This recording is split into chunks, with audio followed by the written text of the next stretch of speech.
Sir ಗಮನಿಸಿದ್ರಾ ಯಾಕೆ ಪ್ರತಿಮೆ ಮಾಡ್ತೀರಾ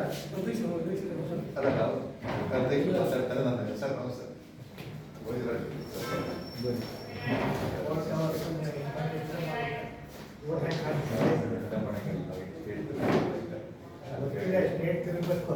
ಬಾರ್ ಕೌನ್ಸಿಲ್ಗೆ ಯಾಕೆ ಎಲೆಕ್ಷನ್ಗೆ ಅಂತ ಬೆನಿಫಿಟ್ ನಮ್ದು ಇನ್ವೋಟೇಷನ್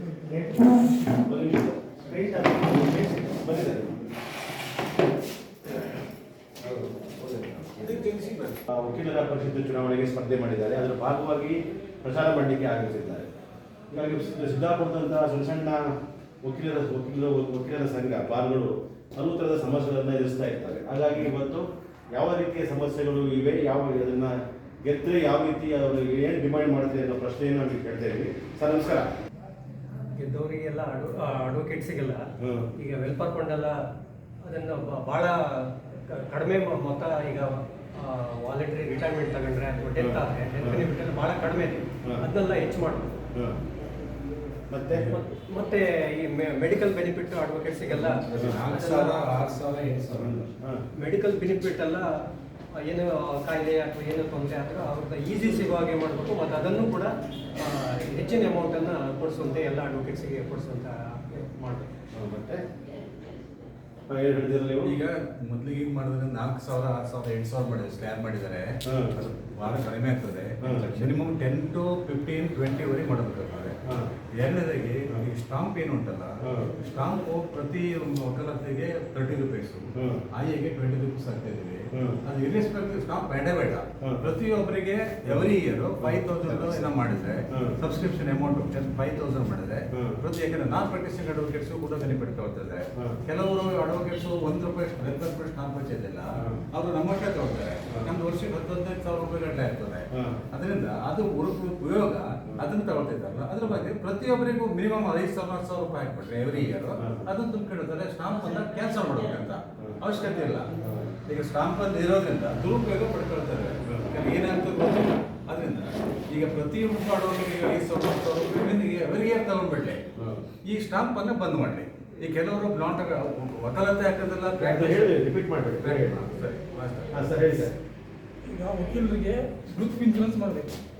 ಏನಾಗಿದೆ ಅಂದರೆ ವಕೀಲರ ಸಮಸ್ಯೆ ಭಾಳ ಇದ್ದಾರೆ, ಈ ಜೂನಿಯರ್ಸ್ ಸಮಸ್ಯೆಗಳು ಭಾಳ ಇದ್ದಾರೆ. ಏನಾದ್ರು ಸಮಸ್ಯೆ ಆಯಿತು ಅಂತ ಅವ್ರಿಗೆ ಯಾವುದೇ ಇನ್ಶೂರೆನ್ಸ್ ಇರೋಂಗಿಲ್ಲ. ಅದಕ್ಕೋಸ್ಕರ ಗ್ರೂಪ್ ಇನ್ಶೂರೆನ್ಸ್ ಮಾಡಬೇಕು ವಕೀಲರಿಗೋಸ್ಕರ. ಟೈಮ್ನಲ್ಲಿ ಕ್ಯಾಂಡಿಡೇಟ್ಗಳು ಬಂದು ಮತ ಕೇಳ್ತಾರೆ. ನಾನು ಹೇಳ್ತಾ ಇರೋದು ಈ ಸಹಜ ಬಿಡ್ರಿ, ಭಾಳ ಬಿಜಿ ಇರ್ತಾರೆ ಅವರು, ಎಲ್ಲ ಟೈಮ್ ದಿವಸದಿಂದ ಏನು ಬರ್ಲಿಕ್ಕೆ ಆಗೋದಿಲ್ಲ. ಏನು ಮಾಡ್ಬೇಕಂದ್ರೆ ಅಟ್ಲೀಸ್ಟ್ ವರ್ಷಕ್ಕೆ ಒಂದ್ಸರಿ ಆಯ್ಕೆಯಾದ ಪ್ರತಿನಿಧಿಗಳು ಪ್ರತಿ ಬಾರನ್ನ ಎಲ್ಲ ಎಂಟೈರ್ ಅವ್ರು ಏನು ಪ್ರತಿನಿಧಿಸ್ತಾರೋ ಆ ಕ್ಷೇತ್ರಗಳಿಗೆಲ್ಲ ಹೋಗಿ ಅವರು ವಕೀಲರ ಕಷ್ಟಗಳೇನು, ಈಗ ಹೊಸದಾಗಿ ಬಂದಿರ್ತಾರೆ ಜೂನಿಯರ್ಸ್, ಅವ್ರ ಸಮಸ್ಯೆಗಳೇನು, ಅವುಗಳನ್ನೆಲ್ಲ ಆಲಿಸಬೇಕು. ಈಗ ಆಲಿಸ್ ಮಾತ್ರಕ್ಕೆ ನಾವು ಹೇಳಿದ ಬೇಡಿಕೆಗಳನ್ನ ಮಾತ್ರ ಎಲ್ಲವನ್ನ ಪೂರೈಸೋದಂತೂ ಆಗೋದಿಲ್ಲ, ಅದು ತಮಗೂ ಗೊತ್ತಿದೆ, ಅದು ಕಷ್ಟ ಸಾಧ್ಯ. ಆದರೆ ಕನಿಷ್ಠ ಏನು ಈಡೇರಿಸ್ಬೋದಾದಂಥ ಸಮಸ್ಯೆಗಳಿರ್ತಾವಲ್ಲ ಅವುಗಳನ್ನ ಈಡೇರಿಸಬೇಕು. ನಮ್ಮ ಅಧ್ಯಕ್ಷರು ಈಗಾಗಲೇ ಹೇಳಿದ್ದಾರೆ, ಹೇಳಿದ್ದಾರೆ, ಏನಂತ ಅಂದರೆ ವೆಲ್ಫೇರ್ ಫಂಡ್ ಅಮೌಂಟನ್ನು ಜಾಸ್ತಿ ಮಾಡಬೇಕು. ಯಾಕಂತ ಕೇಳಿದ್ರೆ ಒಬ್ಬ ಪ್ಯೂನು ಅಟೆಂಡ್ರು ಅವ್ರು ರಿಟೈರ್ಡ್ ಆಗೋ ಹೊತ್ತಿಗೆ ಒಂದು ಕನಿಷ್ಠ 25-30 ಲಕ್ಷ ರೂಪಾಯಿ ತಗೊಂಡು ಹೋಗಿ ಒಂದು ಜೀವನ ಕಟ್ಕೊಳ್ತಾರೆ. ವಕೀಲರಿಗೆ ಯಾವುದೇ ಭದ್ರತೆ ಇಲ್ಲ. ಆ ಭದ್ರತಾ ದೃಷ್ಟಿಯಿಂದ, ಅವರ ಭವಿಷ್ಯದ ದೃಷ್ಟಿಯಿಂದ ಮುಂದೆ ಅವರಿಗೆ ಆ ಅಮೌಂಟನ್ನು ಜಾಸ್ತಿ ಮಾಡಬೇಕು. ಈಗ ನಾನು ಮೊದಲೇ ಹೇಳ್ತೇನೆ, 2005 ಏನೋ ಈ ಸಮಸ್ಯೆ, ಈಗ ನಾನು ಜೂನಿಯರ್ ಆಗಿದ್ದವಾಗ ಹೇಳಿದ್ದೆ, ಬಟ್ 4 ಲ್ಯಾಕ್ ಇತ್ತವಾಗ ಸ್ಲ್ಯಾಬ್.